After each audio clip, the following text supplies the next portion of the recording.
Selanjutnya Ibu Bapak sekalian, kita akan mendengarkan pengarahan dari Kepala Beskap Pak Anindito Aditomo selaku yang membawahi BP3 dalam hal sebagai mitra dari MRP-TNI dalam pelaksanaan seleksi nasional penerimaan mahasiswa baru. Kepada Pak Anindito Aditomo kami persilahkan untuk memberikan penyampaian dan arahan terkait sistem seleksi tahun ini. Silakan Mas Dino. Baik, terima kasih. Bismillahirrahmanirrahim. Selamat pagi Bapak dan Ibu semuanya. Assalamualaikum warahmatullahi wabarakatuh. Salam sejahtera untuk kita semuanya.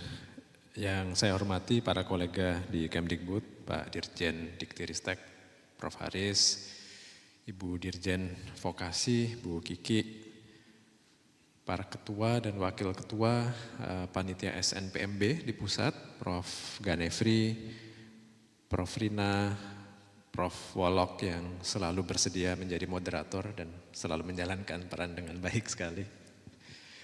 Pak Ali Ridho, Pak Ahmad Taqwa, terima kasih banyak. Pertama saya ingin, dan teman-teman media, teman-teman dari berbagai media yang sudah hadir, serta Bapak dan Ibu, mungkin orang tua, pemerhati pendidikan, dan terutama para murid ya, lulusan SMA, calon-calon mahasiswa yang menonton secara online. Pertama saya ingin mengucapkan terima kasih terlebih dahulu kepada seluruh panitia di pusat maupun di tiap-tiap PTN. Jadi di pusat ada Prof. Cici selaku ketua pelaksana, Bu Wati dan seluruh tim yang bermitra dengan panitia di semua PTN di Indonesia. Itu memungkinkan seleksi UTBK tahun ini berjalan lancar dan penuh integritas. Ini fakta bahwa kita sudah terbiasa pelaksanaannya lancar, itu sepertinya menjadikannya seolah-olah tidak terlalu penting, tapi itu pencapaian yang luar biasa. Karena ini adalah tes yang melibatkan banyak sekali peserta yang harus dilaksanakan secara betul-betul berintegritas karena menentukan nasib orang. Jadi terima kasih untuk itu. Dan juga terima kasih karena Bapak dan Ibu di perguruan tinggi sudah berkenan mengawal kebijakan Mas Menteri dalam hal seleksi mahasiswa baru ini. Ini adalah kebijakan yang sangat sentral di dalam Merdeka Belajar karena kita tahu bahwa apa yang diujikan dalam seleksi masuk perguruan tinggi negeri terutama itu menentukan sekali bagaimana murid belajar dan guru mengajar di tingkat SMA. Jadi kalau kita ingin agar pembelajaran di SMA, di SMK itu mementingkan daya nalar, mementingkan kecakapan-kecakapan yang penting untuk bisa belajar sepanjang hayat, ya, seperti literasi membaca, literasi matematika, numerasi, kemampuan berlogika, maka tes masuk perguruan tingginya juga harus mengukur hal-hal yang sama. Kalau tesnya masih mengukur keluasan pengetahuan, banyaknya informasi yang bisa dihafalkan, tentu pembelajaran, respon pembelajaran di tingkat SMA dan SMK akan berbeda, bukan hal yang kita inginkan. Jadi ini hal yang penting sekali, terima kasih. Kita mengubah kurikulum di PAUD Dasmen, itu akan sangat-sangat membantu ketika seleksi masuk perguruan tingginya juga sejalan dengan filosofi kurikulum merdeka. Aspek lain adalah aspek keadilan yang tadi disebutkan Bu Dirjen dan Pak Dirjen. Ini kita ingin betul bahwa yang diterima di perguruan tinggi negeri itu adalah murid-murid yang paling memiliki potensi untuk memanfaatkan kesempatan belajar itu dengan baik. Sehingga manfaatnya bukan hanya untuk diri mereka sendiri, tetapi juga untuk masyarakat. Ketika ada kecocokan antara siapa yang diterima dengan kesempatan belajar yang diberikan, ini kemanfaatannya bukan hanya kemanfaatan individu, tetapi kemanfaatan kolektif, kemanfaatan sosial juga. Dan karena itu tes yang kita rancang, kita ingin tidak tergantung pada di mana seseorang itu bersekolah. Kita ingin bisa menemukan mutiara-mutiara terpendam, anak-anak yang paling punya potensi untuk berhasil di perguruan tinggi dimanapun mereka bersekolah. Termasuk di sekolah-sekolah yang mungkin kalau di jalur sebelumnya yang lebih melihat juga kualitas sekolah, gitu ya, mereka tidak akan sulit untuk diterima. Tapi di jalur tes, dari manapun, dimanapun mereka bersekolah, itu kalau mereka memang punya potensi yang baik, insya Allah akan bisa diterima. Dan tes kesempatan untuk diterima itu juga tidak boleh tergantung pada kemampuan untuk membayar bimbel. Jadi tidak ada, kita ingin mengurangi bias sosial ekonominya.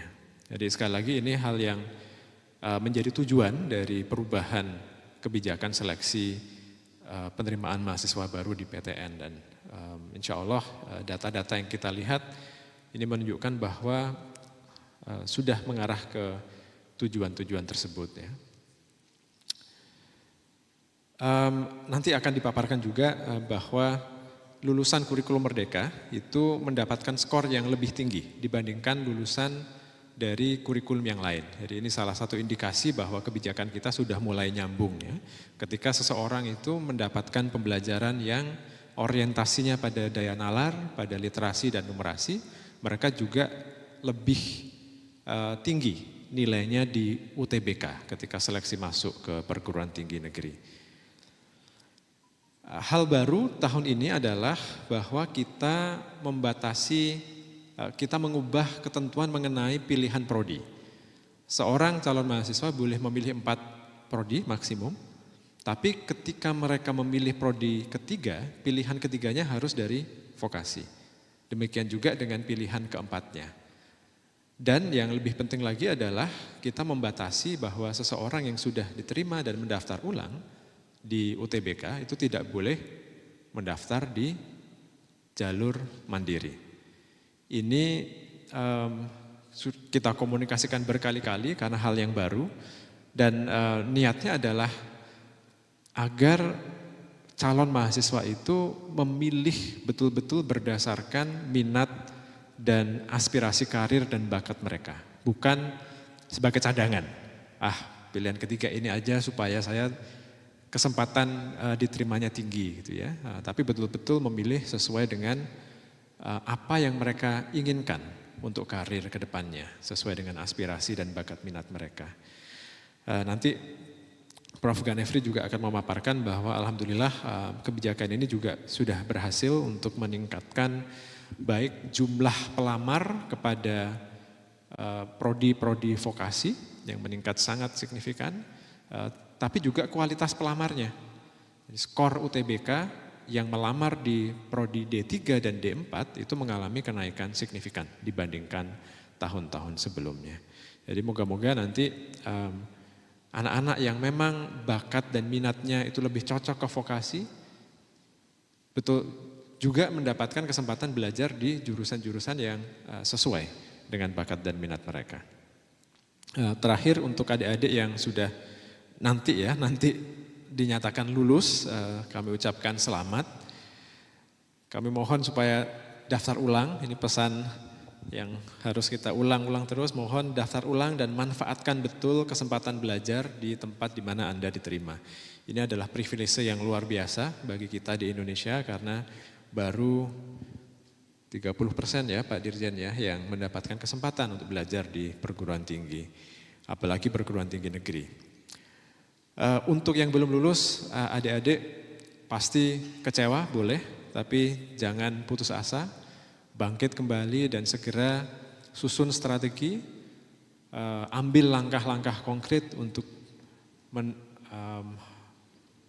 melihat kesempatan yang ada di jalur mandiri dan berusaha untuk mendapatkan yang terbaik dari jalur tersebut. Saya rasa itu yang bisa saya sampaikan. Terima kasih atas perhatiannya, saya kembalikan ke Prof. Edward. Assalamualaikum warahmatullahi wabarakatuh. Waalaikumsalam warahmatullahi wabarakatuh. Terima kasih Pak Mas Nino atas penyampaiannya.